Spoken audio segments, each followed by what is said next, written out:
വിഷയത്തിൽ പ്രതികരിക്കാത്ത സംഘടന പക്ഷേ RS പോലും ഈ ഒരു പഹൽഗാമിന് ശേഷം അങ്ങനെ ആർക്കെതിരെ ഉന്നയിച്ചിട്ടില്ല.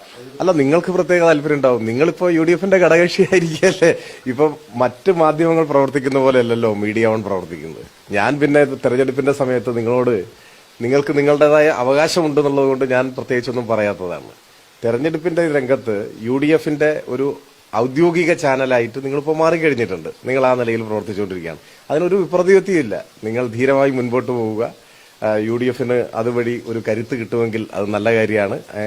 സമൂഹത്തിലിപ്പോൾ കൊള്ളാവുന്നവരും അവരെ പിന്തുണയ്ക്കുന്നില്ല.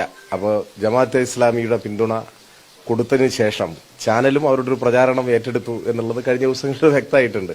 അപ്പോൾ നിങ്ങൾ ആ പ്രചാരണം ഏറ്റെടുത്ത് പോയിക്കോളൂ. നിങ്ങളോട് വിപ്രതിപത്തിയില്ല, ഒരു അനിഷ്ടവും ഇല്ല. പക്ഷെ ആ പ്രചരണത്തിന് നമ്മളെ കൂട്ടുപിടിക്കാൻ നോക്കട്ടെ എന്ന് മാത്രമേ ഉള്ളൂ. അതിനില്ല. അല്ല, 2019 മുമ്പല്ല, ഏത് കാലത്തും ജമാഅത്തെ ഇസ്ലാമിയെ കുറിച്ച് പറയാനുള്ളത് പറഞ്ഞിട്ടുണ്ട്. അതിന്റെ പേരിൽ നിങ്ങൾ നല്ല വ്യാജ പ്രചരണം നടത്തിയിട്ടുണ്ട്. പച്ചക്കള്ളം പ്രചരിപ്പിച്ചുകൊണ്ടിരിക്കുക ജമാഅത്തെ ഇസ്ലാമി. അത് തെരഞ്ഞെടുപ്പ് കാലത്ത് മാത്രമല്ല, അതിനു മുമ്പും പച്ചക്കള്ളം നിങ്ങൾ പ്രചരിപ്പിച്ചുകൊണ്ടേയിരിക്കുകയാണ് ജമാഅത്തെ ഇസ്ലാമിയും മീഡിയ വൺ ചാനലും. 2009 മുമ്പ് വരെ ഇല്ല അത് നിങ്ങളുടെ ഒരു പച്ചക്കള്ളത്തിന് അനുപൂരകമായി ചേർക്കുന്ന ഒരു വ്യാഖ്യാനാണ്. അതിനു മുമ്പ് വരെ നിങ്ങൾ ചെയ്തിരുന്നത് ഓരോ സ്ഥാനാർത്ഥിയെ നോക്കി പിന്തുണ കൊടുക്കലായിരുന്നു. പഴയതൊന്നും മറക്കണ്ട. പറഞ്ഞോട്ടെ.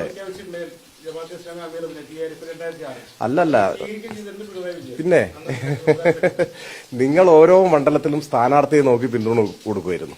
അതിൽ UDFും LDFും ഒക്കെ വന്നിട്ടുണ്ട്. ആ നിലപാടായിരുന്നു നിങ്ങളുടെ. നിങ്ങൾക്കൊരു രാഷ്ട്രീയമൊന്നും ഉണ്ടായിരുന്നില്ലെന്നേ. നിങ്ങൾ അരാഷ്ട്രീയവാദത്തെ ഹൃദയത്തിൽ സൂക്ഷിച്ച് ഞങ്ങൾ സ്ഥാനാർത്ഥിയെ നോക്കി വോട്ട് ചെയ്യുന്നൊക്കെയുള്ള മേനി നടിച്ച് അങ്ങനെയുള്ള നിലപാടാ സ്വീകരിച്ചു. അതിലൊന്നും എനിക്ക് വിരോധമില്ല.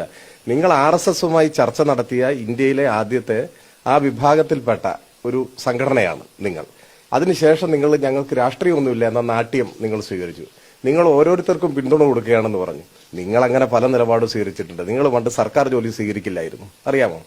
സർക്കാർ ജോലി സ്വീകരിക്കില്ലായിരുന്നു. എന്താ കാരണം എന്ന് അന്വേഷിച്ചു നോക്ക്. ജനാധിപത്യ പ്രക്രിയയിൽ പങ്കെടുക്കത്തില്ലായിരുന്നു. അപ്പം സാവധാനത്തിലാണെങ്കിലും സർക്കാർ ജോലി സ്വീകരിക്കാമെന്നും ജനാധിപത്യ പ്രക്രിയയിൽ പങ്കെടുക്കാമെന്നും അത് UDFനെ പിന്തുണയ്ക്കണമെന്നും നിങ്ങൾ തീരുമാനിച്ചാൽ അത് നല്ല കാര്യം, നടക്കട്ടെ. എനിക്കതിൽ വിരോധമൊന്നുമില്ല. പക്ഷെ അത് സാധൂകരിക്കാൻ പച്ചക്കള്ളം ഇങ്ങനെ പ്രചരിപ്പിക്കാൻ ഒരു മടിയും കാണിക്കാത്തവരാണ് നിങ്ങളെന്നും നിങ്ങൾ തെളിയിക്കുന്നുണ്ട്. ഇതിനു മുമ്പും തെളിയിച്ചിട്ടുണ്ട്, ഇപ്പോഴും തെളിയിക്കുന്നുണ്ട്. പക്ഷെ അതൊക്കെ ജനങ്ങൾ തിരിച്ചറിയുന്നുണ്ട്. ഞങ്ങൾക്ക് അതിലൊന്നും ഒരു വേവലാതിയില്ല. ഞങ്ങൾക്ക് നിങ്ങളോട് ആ കാര്യത്തിൽ ഞാൻ പറഞ്ഞില്ലേ, ഒരു വിപ്രതിപത്തിയില്ല. നിങ്ങൾ അത് തുടർന്നേ പോവുക. അതുകൊണ്ട് പക്ഷെ ആ ഒരു അജണ്ടയിലേക്ക് ഞങ്ങളെ വലിച്ചിടാൻ നോക്കിക്കഴിഞ്ഞാൽ ഞങ്ങൾ തൽക്കാലം അതിനൊന്നും വരുന്നില്ല. അത്രയേ ഉള്ളൂ.